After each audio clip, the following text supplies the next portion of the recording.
നമസ്കാരം. ഈ കാര്യങ്ങൾ ചെയ്യാതെ നിങ്ങൾ കയറ്റുമതി ബിസിനസ് എന്ന് പറഞ്ഞിട്ട് ഇറങ്ങിത്തിരിച്ചാൽ, ഇൻവെസ്റ്റ് ചെയ്താൽ, നിക്ഷേപം നടത്തിയാൽ നിങ്ങൾ പെട്ടുപോകും. നിങ്ങൾ വലിയ പ്രശ്നത്തിൽ പോയി അവസാനിക്കും.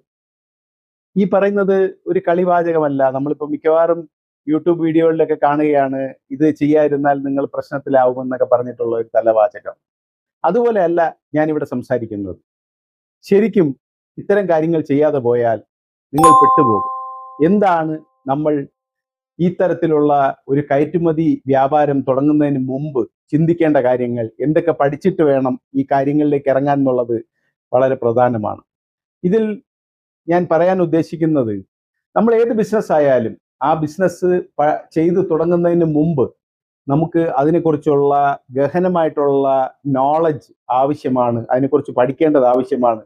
അത് പഠിക്കാതെ നാം അന്ധമായി ഏതെങ്കിലും കച്ചവടം ചെയ്യാൻ വേണ്ടി ഇറങ്ങുകയാണെങ്കിൽ അതിൽ പെട്ടുപോകുമെന്നുള്ളതിന് സംശയമില്ല. ഈ തരത്തിലുള്ള കാര്യങ്ങളെക്കുറിച്ചാണ് ഈ വീഡിയോയിൽ നമ്മൾ ചർച്ച ചെയ്യുന്നത്.